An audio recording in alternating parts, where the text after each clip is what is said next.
안녕하세요. 8월 4주차 OMS 시작하도록 하겠습니다. 이번 같은 경우에는 좀 급락장에 대해서 얼마만큼 하락할 것인지, 또 그리고 그동안의 예측이 왜 틀렸는지, 또 앞으로 향후가 어떤 이유 때문에 하락하고 있지, 향후 대응이 어떻게 될 것인지를 조금 설명을 해드리려고 합니다.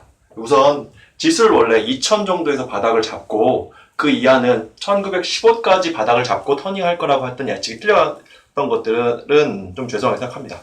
하지만 지금 제가 말씀드릴 수 있는 거는 지금에 있는 1800대 초반까지 하락은 누구도 예상하지 않았고, 여기서부터 어떤 대응을 할지는 제가 항상 저희 회사의 모토하고 똑같은 과정에 대한 설명, 또 그리고 잘하면 잘하는 대로, 못하면 못하는 대로의 지금에 있는 향후 대응 방안, 이런 것들을 중심으로 말씀을 드리겠습니다.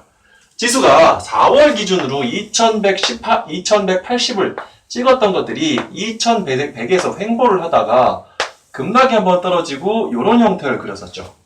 여기서 저희는 어떻게 생각했냐면, 지수의 터닝이 나온다. 떨어지면 이 떨어진 기간 대비 또 터닝이 나온다 했습니다. 근데 이때 지수를 깨고 내려갔던 가장 큰 중요한 이유들이 뭐였죠? 중국에 대한 경기 우려가 발생을 한 겁니다. 근데 중국에 대한 경기 우려, 또 여기에서의 지금 그리스 우려가 전혀 본질적으로 다르죠. 또 한 가지, 9월에 있는 미국에 있는 금리 인상, 요거에 대한 우려가 복합으로 나온 겁니다. 왜? 미국이 금리 인상에 대한 부분들을 갖다 시기를 재고 있을 때쯤 중국이 위하나 절하로 신흥국 대표로 우리에 대한 경기, 자금에 대한 부분들을 강력하게 태클을 건 거예요. 그러면 이게 어떻게 될 것이냐? 그렇게 되면서 악순환이 일어나고 있는데, 미국의 증시가 빠지면 한국의 증시가 날 빠졌다가, 사실 1930, 1950, 1980 이런 자리들에서 80, 50, 30의 자리들에서 외국인이나 선물이나 기관에 브레이크들이 들어오고 있어요. 그런데 10시 반에 중국 상하이 종합지수가 개장을 하면 5% 빠졌다, 7% 빠졌다, 8% 하락이다. 이런 것들이 지금 지수 하락폭을 쫙 키우고 있는 겁니다. 그래서 지금 1800대 초반까지 올라왔는데요. 지금 이게 이랬던 적이 한 번 또 있었습니다. 그게 2011년 미국의 신용위기 때문입니다. 이때 지수가 2235 고점을 해서 1700대까지 빠졌습니다. 1641까지였다는 걸 기억을 하는데요. 결과적으로 어떻게 됐을까요? 미국의 국채 신용도가 떨어지면서 그 부분들이 이걸 대체할 수 있는 화폐가 있느냐 없느냐, 그게 밑에서 바닥을 만든 다음에 결국 지수가 이 자리 중심값으로, 중심에 있는 지역으로 회귀를 했습니다. 이게 기간이 2개월에서 3개월 정도 걸렸습니다. 그러면 지금의 2011년의 거시경제 상황과 2015년의 코스피 거시경제 상황 중에 어디가 더 나을까요? 지금의 외환보유고는 3,700억 달러입니다. 상반기 무역수지 흑자는 500억 달러가 넘었습니다. 여기에 환율이 위안화 절하와 함께 합쳐서 1,200원을 터치하고 돌파하고 있습니다. 거시경제 상황이 나쁩니까? 절대 아닙니다. 이거는 무슨 소리냐? 지금에 있는 이 시장 불안들이 하방에서의 있는 저점을 만들고 변동성을 주다가 기간이 발생하면 어느 지점까지 회귀를 한다 이겁니다. 그리고 또 한 가지, 지수가 하락할 때 급락했던 가장 큰 종목들은 대형주, 여기에 포커스가 있었던 게 아니라 그동안 많이 올랐던 코스닥, 중소형주, 이쪽에 포커스가 있었던 겁니다. 그런데 이게 780까지 상승했던 것들이 지금 현재 620까지 하락했죠. 단기간 20% 이상 하락을 했습니다. 근데 감히 말씀드리는데 코스닥은 저점을 잡기 시작을 했습니다. 그러면 지금 뭐 때문에 이 불확실성들이 시장을 왜 괴롭히고 있느냐? 이 불확실성들이 시장에서 개선되는 여지가 있으려면 뭐가 필요하냐? 첫 번째 이겁니다. 중국의 시장 안정. 지난번에도 말씀드렸듯이 위안화가 절하되는 거는 우리와 이해관계가 같습니다. 왜? 신흥국 화폐고 우리의 지금 원달러를 같이 절하시키기 때문에. 그러면 원달러의 가치가 떨어지면 삼성전자, 현대차의 화폐 가치가 지금에 있는 실적을 이 화폐 가치가 떨어지기 때문에 주요 수출 대기업들 실적을 상승시킵니다. 이게 우선 한 가지가 있습니다. 지금 보면 원달러가 올라가는 건 나중에 이 사태가 다 지나가고 3분기에 실적들을 보게 되면 나쁘지 않았구나, 우리한테 좋았구나 하는 것을 알 수 있게 되십니다. 그런데 중국에 대한 시장 안정이 필요합니다. 이게 제1전제입니다. 3,000이 될 수도 있고요.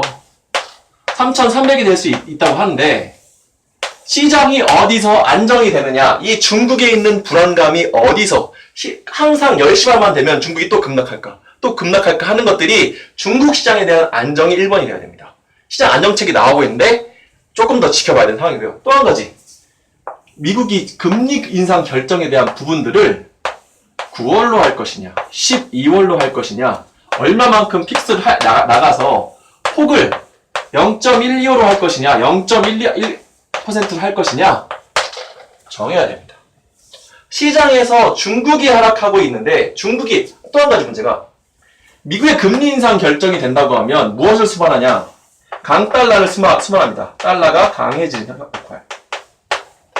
그리고 중국이 위안화를 절하하게 되면 상대적 강달러가 심해지는 겁니다. 그러면 미국에 있는 경기가 좋아질 수가 있을까요? 지금은 중국이 걸어온 환율 전쟁에 미국이 답을 해야 되는 겁니다. 전체적인 금융의 판은 미국이 쥐고 있기 때문에 중국이 함부로 못하죠. 하지만 중국이 말하는 것은 우리가 숨 쉴 공간을 달라는 겁니다. 신흥국 전체를 대표해서 말하는 거하고 똑같아서 이 부분에 대한 협의가 분명히 있어야 됩니다. 근데 언제 잡혀져 있냐? 9월 중순부터 말에 G2 회담이 있습니다. 시진핑과 오바마가 만나는 건데요. 중국은 위안화 절하를 통해서 경기 속도, 경기 부양에 대한 조절책을 내놔야 되는 거고요. 미국 같은 경우에는 금리 인상을 미루든 금리 인상의 정도를 정하든 너희와 협의하겠다는 부분에 시그널이 생겨야 이 모든 사태가 끝납니다. 그러면 지수가 1800에서 1600을 가는 게 쉬울까요? 아닙니다. 3분기 평균 원달러 환율은 1150원 이상인데 이 50원도 무색해져서 1180원, 1200원이 됐습니다. 수출 채산성이 2분기보다 8%에서 10% 가까이 상승을 하게 됩니다. 대기업 실적이 나쁘지가 않습니다. 바닥을 찾고 있는 과정들이 가는 거기 때문에 지금은 저점이 어디서 확인되느냐, 이 저점의 확인은 중국 시장의 안정과 연결됩니다. 그런데 한꺼번에 V자로 반등이 2000까지 저희가 했던 것까지 바로 들어올까요? 그렇진 않고 이러한 박스를 그리면서 회복을 할 겁니다. 그리고 또 한 가지, 아까 말씀드렸던 N달러, 지금 너희들 함부로 금리 올리지 말고 우리도 숨통을 좀 튀게 해줘. 제일 하나의 또 문제가 영내화했던 일본의 엔화가 127엔까지 절하가 됐던 부분들을 이제는 더 할 수 없게 된다는 거예요. 그러면 일본의 수출 경쟁력이 떨어지면 원달러와 중국의 위안화의 약세가 이어지면서 수출 경쟁성이, 채산성이 올라가게 됩니다. 이런 부분들이 예상이 돼 있기 때문에 추가적으로 하락에 대한 부분을 대비하는 것보다 박스를 그리고 단계적으로 회복을 해야 되는 선들을 회복해 가는 걸 생각을 하시면 됩니다. 지금은 1년에 작년에도 이런 부분이 한 번씩 있었고요. 또 재작년에 2011년에 이렇게 나왔던 부분들이 있는데, 코스닥 같은 경우에는 2007년에 금융위기 장세에서 이렇게 급락한 적이 있었습니다. 하지만 이때보다 거시경제 여건들은 비교할 수 없을 정도로 좋아졌다는 거. 지금에 있는 거는 고래 싸움에 새우등이 터지고 있다라고 보시면 되는 거고요. 지금에 있는 선물 시장의 더 큰 비대함, 과민성, 한국 시장의 약세에 대한 민감, 호재에 대한 둔감성이 지금에 있는 급락 시장을 만들고 있다고 보시면 됩니다. 지금에 있는 시장의 제일 중요한 건 바짝 보고 있으면, 그 시장을 바로바로 들여다보고 있으면 공포스럽습니다. 내가 납득 가능할 만한 거시경제의 근거들이 있느냐 없느냐가 2개월, 3개월 뒤에 1930, 1950, 1980, 2000, 저는 이제 한 2060까지 다시 간다고 봅니다. 시간이 걸리는 겁니다. 이 부분에서 매매를 통해서 기간을 버틸 것이냐, 묵혀놓고 버틸 것이냐, 신규 진입자들 같은 경우에는 바로 수익이 나겠지만 기존에 ETF 운영을 하셨던 분들 같은 경우 걱정을 하시니까 제가 강하게 말씀드립니다. 지수는 특히 저희가 왜 지수를 매매합니까? 삼성전자, 현대차는 떨어지면 안 올라올 수 있지만 코스피 지수는 삼성전자가 떨어지면 현대차가 올라와서 지수를 채울 수 있고 네이버가 채울 수도 있고 한국전력이 채울 수 있습니다. 전체 큰 바스켓에 이 부분이 커지고 이 부분이 작아지고 이렇게 가능해서 지수에 대한 부분들은 예측 가능하게 맞출 수 있기 때문에 상품을 운영하고 예측을 하는 겁니다. 개별 기업의 리스크를 최대한 줄이고 코스피에 대한 위치에 대해서 과매도와 과매수에 대응을 해왔고 2180에서 과매도권에서 매도를 했었고 풋 방향에서 2000까지 매도한 거는 전략에 적중을 했습니다. 1800까지 떨어진 거는 저를 포함한 어떠한 업자들도 이 운영자들도 절대 예측하지 못했던 양입니다.